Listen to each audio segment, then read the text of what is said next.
Vladimir Putin claims to be just a humble public servant, but is he in fact the world's richest man? According to the Kremlin, Putin makes $140,000 a year and owns little more than an 800 square foot apartment, a trailer and 3 cars. Basically a comfortable middle class lifestyle. But hold on a minute, what about those watches? How many government bureaucrats have a $700,000 watch collection? Or give away $10,000 watches like their business cards? And how about his alleged fleet of 43 aircrafts or his personal superyacht? All of these luxury items tell a very different story. In fact, some experts place Putin's wealth as high as $200 billion.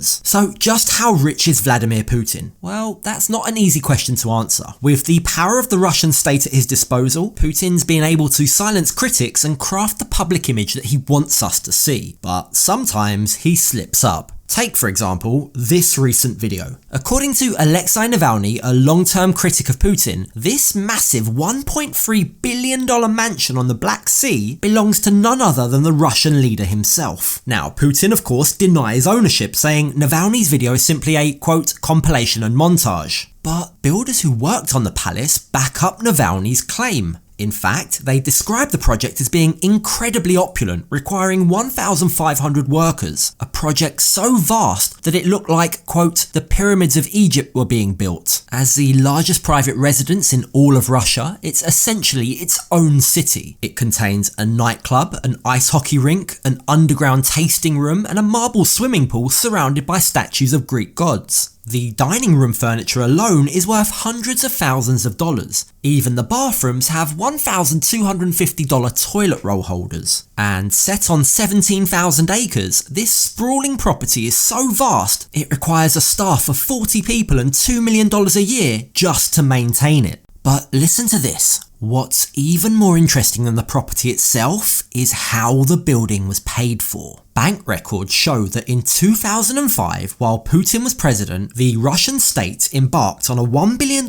project called Health that was meant to modernize its healthcare facilities. And while that might sound very noble, the reality was this project became a way for lots of well-connected Russians to become incredibly wealthy. The equipment that the state purchased for the program was wildly overpriced. Two of Putin's friends, Nikolai Shamalov and Dmitry Gorilov, got their hands on some of the overpriced contracts, which were worth up to $200 million. They then sent $56 million of that money to Swiss bank accounts, of which $48 million was sent to an architect named Lanfranco Cirillo. Who's he? Well, he happens to be the man who designed the palace. Now, does this prove that Putin essentially used taxpayer money to build himself a palace? Well, no, not at all, and that's the point. The fact that everything's done in the shadows and through intermediaries means getting to the truth is incredibly difficult. In fact, investigators have spent years trying to sift through a tangled web of offshore companies and secret bank accounts in order to get an idea of Putin's true wealth. And occasionally, breakthroughs do happen. In 2021, the International Consortium of Investigative Journalists released what turned out to be a massive set of previously undisclosed documents. And these documents sent shockwaves through the ranks of the rich and the famous. Known as the Pandora Papers, they offered a rare glimpse into the shadowy world of tax avoidance, secret bank accounts, and even money laundering. Celebrities, athletes, and world leaders were all featured in the report.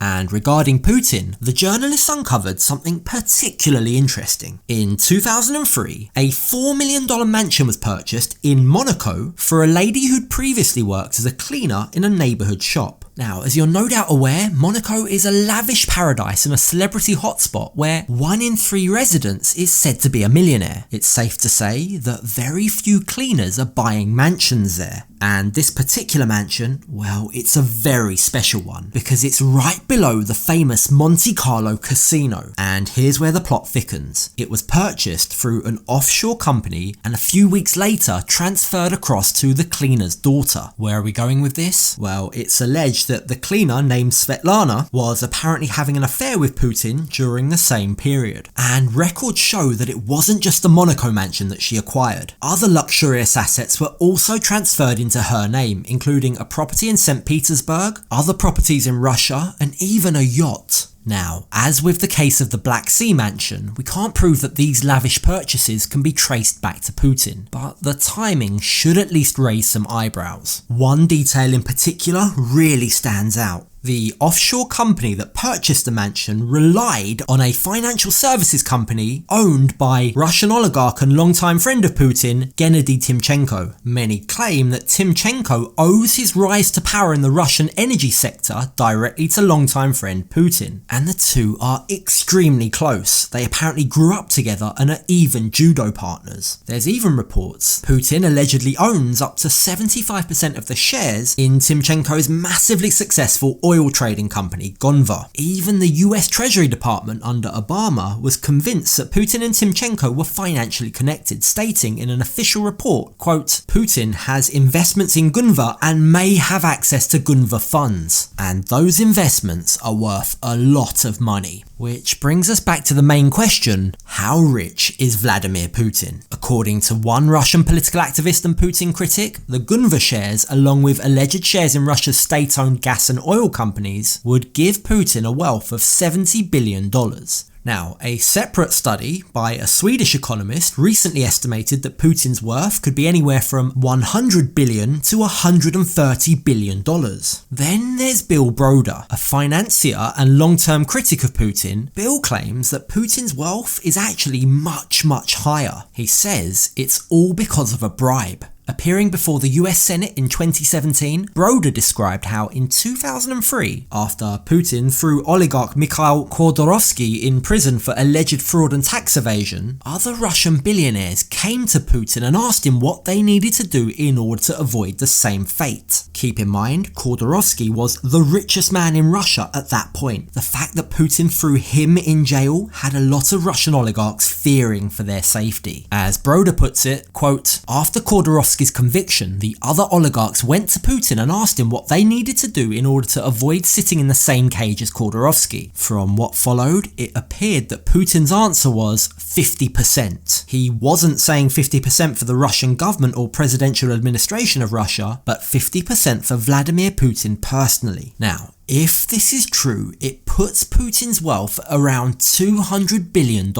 In other words, the richest man in the world. For the time being at least, none of this can be proved conclusively. But what we do know is, with numerous estimates ranging from $70 billion, $100 billion, even $200 billion in personal net worth, it could very well be that Putin is either the richest or one of the richest men in the world. But whether he is or he isn't, does it really even matter? I mean, think about it. He's been at the helm of one of the world's most powerful countries for 2 decades now. And as one former oligarch pointed out, quote, everything that belongs to the territory of the Russian Federation, Putin considers to be his. In other words, whether or not the Black Sea mansion, the watches or the luxury aircrafts are Putin's on paper, as the leader of a country where power is concentrated at the top, he can pretty much live like a king. In the words of one reporter, quote, among the 20 residences available to the Russian president are Constantine Palace, a Tsarist-era estate on the Gulf of Finland, restored at the cost of tens of millions of dollars, a ski lodge in the Kyrgyz Mountains, and a Gothic revival palace in the Moscow region. The president also has at his disposal 15 helicopters, 4 spacious yachts, and 43 aircraft. The 43 aircraft alone are worth an estimated $1 billion.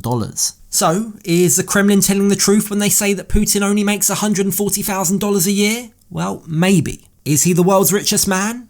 Well, he may or may not be. But with the kind of power that he has, is there really much of a difference anyway? Hey, if you enjoyed this video, then you'll definitely want to check out the video on Roman Abramovich, one of the most fascinating Russian oligarchs around. It's not every day that an orphan born in the middle of Siberia goes on to become one of the richest men in the world. I'll leave that on screen for you to watch next. Thanks for watching. I'll catch you on the next video.